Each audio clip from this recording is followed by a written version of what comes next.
I am a member of the Faithful Remnant Church. We are led by the last and true Pope of this era, Petrus Romanus, who, along with his wife, Mary Romanus, are the two witnesses spoken about in the book of Revelations, chapter 11.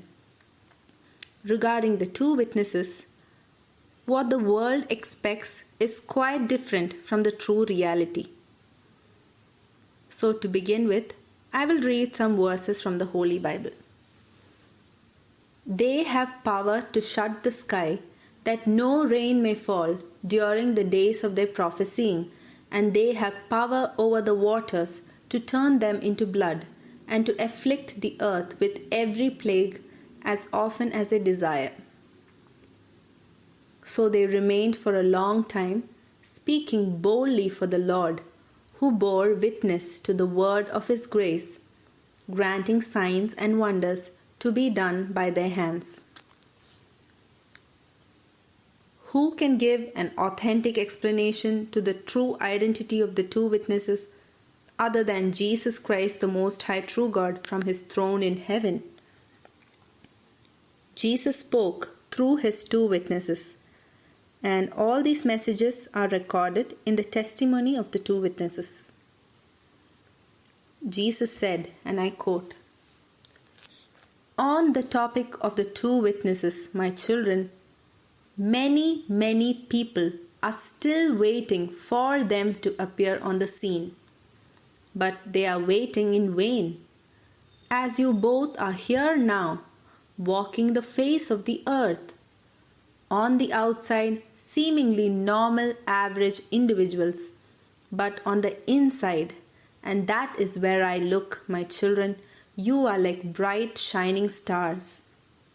Now, do I say this to boast of you, or to simply tell the people the truth they need to hear? They are waiting for great signs and manifestations of my power to move through you.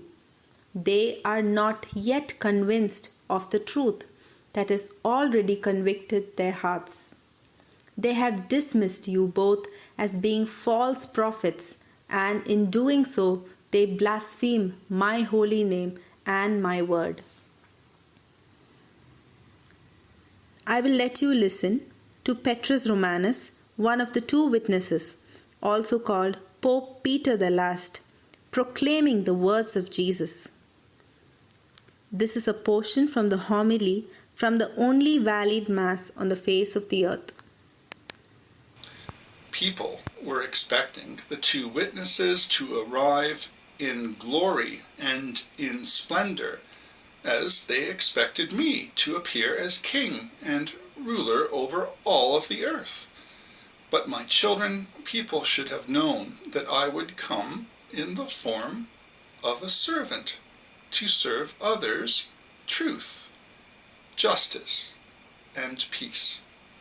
People should know by now how I operate, and that my two witnesses would come in like manner, not in a palace with riches, not enveloped in some spiritual light bulb, and not coming down from the heavens, but as two humble servants, wanting nothing more than to serve their Creator.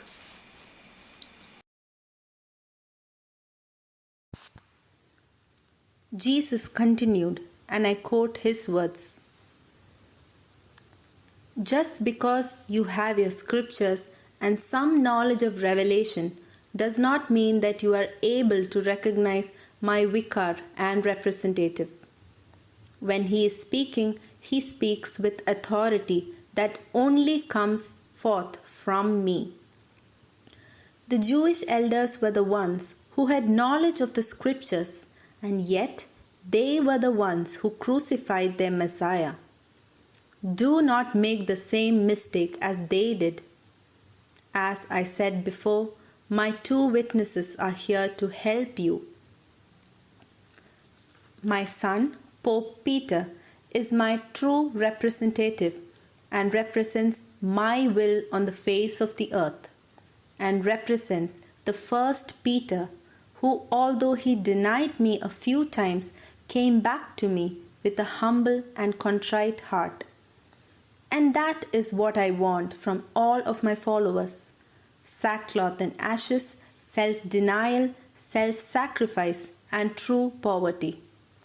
These things my two witnesses represent, for they are my true followers, and they have been assured of their place with me. I desire that all my followers have this assurance, but right now they are very few. Many people know that it is I speaking, but they will not acknowledge that you both are my two witnesses. Therefore, they cannot benefit as well as they could be from my words. And until the people acknowledge the truth in their hearts, then the suffering will increase upon the face of the whole earth. Do you recollect these words from the Holy Bible? Thomas answered him, "My Lord and my God." Jesus said to him, "You have believed because you have seen me. Blessed are those who have not seen and yet believe."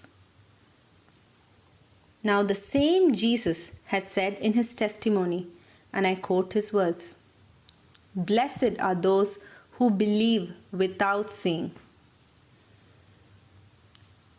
I will end with a closing statement from Jesus Christ the Lord, the Most High True God.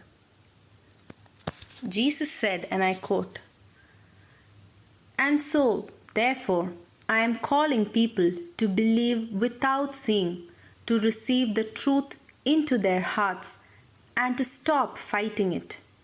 The ones who are docile to the truth, and that is, that I have made you Pope, my son, will be the ones who endure through this present darkness and current tribulation. Why will they endure? But because they are being fed the proper food, good food filled with nourishment from heaven. It is like I am feeding them eternal bread, and if they eat this bread, that is my word, then they will never go hungry again. Signs are coming. I have already sent some, but blessed are those who believe without seeing.